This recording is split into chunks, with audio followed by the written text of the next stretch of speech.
जो शिक्षा है वो बहुत सीमित रही है, मैट्रिक फेल है। बिहार सरकार चारा आयोग, लारा आयोग और बेचारा आयोग के बारे में भी गंभीरता से विचार करें। चिराग पासवान जी यहाँ आकर के बड़ी जिम्मेदारी से संभालें। चिराग पासवान जी है शाहाबाद में कमजोर नहीं है, बहुत मजबूत है। तक लोक जनशक्ति पार्टी रामविलास और हमारे नेता चिराग पासवान जी है शाहाबाद में भी एनडीए मजबूत। बिहार की जनता जहाँ से चाहेगी वहां से हमारे नेता चुनाव लड़ेंगे। नमस्कार, आप देख रहे हैं देशवा न्यूज और मैं हूं आपके साथ वैष्णवी। बिहार में विधानसभा चुनाव होने वाले और ऐसे में हॉट टॉपिक बने हुए चिराग पासवान लगातार अपना बयान देते हुए नजर आते हैं और कहते हैं कि 243 सीटों पर बिहार विधानसभा का चुनाव लड़ेंगे और कई सारे ऐसे मुद्दे हैं। और इस खास मुद्दे पर बातचीत करने के लिए हमारे साथ लोजपा रामविलास के सांसद अरुण भारती जी खुद मौजूद है। सर, सबसे पहले आपका स्वागत है हमारे चैनल में। बहुत बहुत धन्यवाद, मुझे भी बातचीत करके अच्छा लग रहा है। सर, आरा में जिस तरीके से उनकी रैली हुई भव्य रही और एक बार फिर से राजगीर आने वाले हैं और ऐसे में क्या लगता है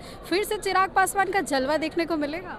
बिल्कुल, हमारे नेता का आकर्षण ऐसा रहा है। हमारे नेता का समाज से संघर्षों के दौरान, आशीर्वाद यात्रा के दौरान जब वो पूरे बिहार में उन्होंने दौरा किया था, जनता के बीच में उनकी अच्छी पकड़ है, जनता से हमेशा जुड़ते रहे हैं और जिस कारण से उनका आकर्षण हर वर्ग में, हर समाज में, हर तबके में है।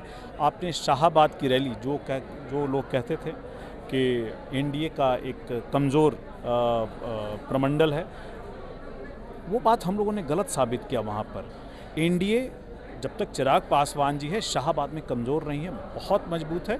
और एक जिम्मेदार गठबंधन के सहयोगी होने के तौर पर चिराग पासवान जी ने मजबूती से गठबंधन को शाहाबाद में मजबूत किया है और ये बताया है कि जब तक लोक जनशक्ति पार्टी रामविलास और हमारे नेता चिराग पासवान जी है शाहाबाद में भी एनडीए मजबूत है। सर, सीट्स को लेकर के क्या है? इधर महागठबंधन तो अपनी सीट्स को लेकर बातचीत कर रही है, पहल शुरू कर दी है। अभी इधर क्या है? चिराग पासवान कहते हैं कि 243 सीटों पर लड़ेंगे, तो क्या साथ में लड़ेंगे, अलग से लड़ेंगे? देखिए, गठबंधन के जिम्मेदार सहयोगी होने के तौर पर हर गठबंधन का जो दल है वो तैयारी पूरे के पूरे 243 विधानसभा सीटों पर ही करेगा। जहां वो चुनाव लड़ेगा मजबूती से चुनाव लड़ेगा, जहां वो नहीं लड़ेगा वहां गठबंधन के सहयोगियों को जिताने का काम करेगा। अगर महागठबंधन के लोग ये कह रहे हैं कि हमने आपस में कुछ सीटें जो अलग अलग लोग क्लेम कर रहे हैं, तो मेरा सीधा सवाल होगा, क्या आप बिहार विधानसभा में अपने गठबंधन के साथ न्याय कर पाएंगे? जब आप तैयारी कुछ सीमित सीटों पर रखेंगे तो बाकी सीटों पर आपकी पार्टी क्या करेगी? या किसी की आशीर्वाद के बदौलत आप जीतेंगे? इसीलिए गठबंधन के हर सहयोगी को मजबूती से तैयारी सारी सीटों पर करनी चाहिए, खुद के लिए, खुद की पार्टी के लिए और गठबंधन के सहयोगियों के लिए भी।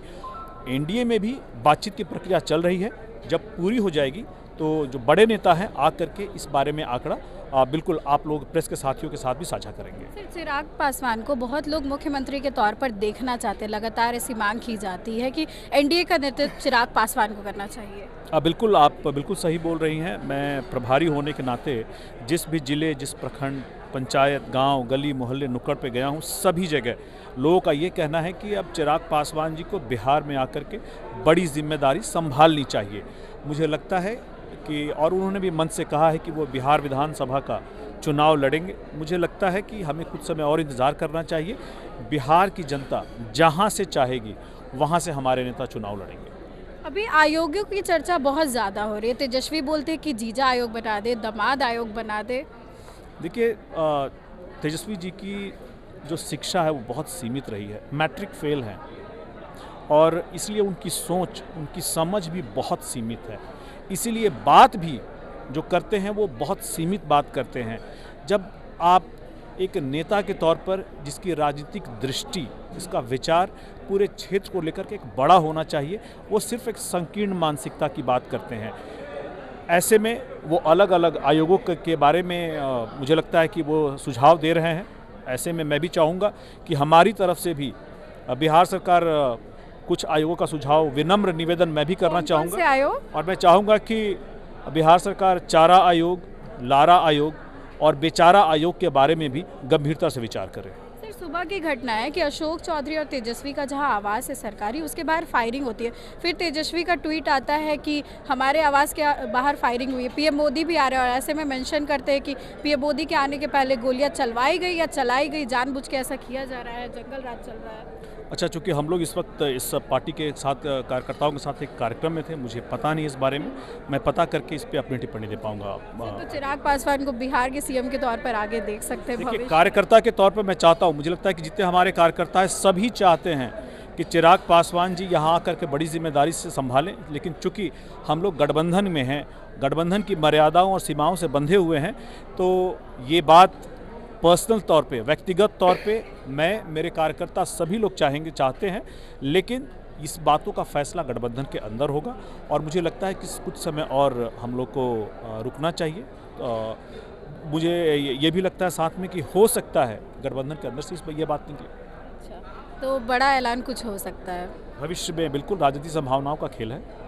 सर। एक आखिरी सवाल रहेगा, जीतन राम मांझी, जैसे आपने अट्रैक्शन की बात करी, तो जीतन राम मांझी भीड़ को और चिराग को लेकर के बोलते हैं कि पेड भीड़ है ये तो, और देह चमकाते हैं चिराग पासवान। वही पप्पू यादव बोलते हैं कि इनको तो पहले से ही मिली हुई है सब कुछ विरासत में, मेहनत कहाँ करनी पड़ती है। भाई देखिए, बड़े नेता हैं, बड़े नेता कुछ भी कह सकते हैं। मुझे लगता है कि ऐसे मामलों में पार्टी के राष्ट्रीय अध्यक्ष का क्या विचार है उसको हम लोग पत्थर की लकीर बांधेंगे, और बाकी जो भी लोग बातें कह रहे हैं हम लोग उस पर कोई ध्यान नहीं देते। हमारी पार्टी का जो एजेंडा है, हमारी पार्टी के जो कार्यक्रम है, जो योजनाएं हैं, उसको हम लोग क्रियान्वित करने में लगे हुए हैं।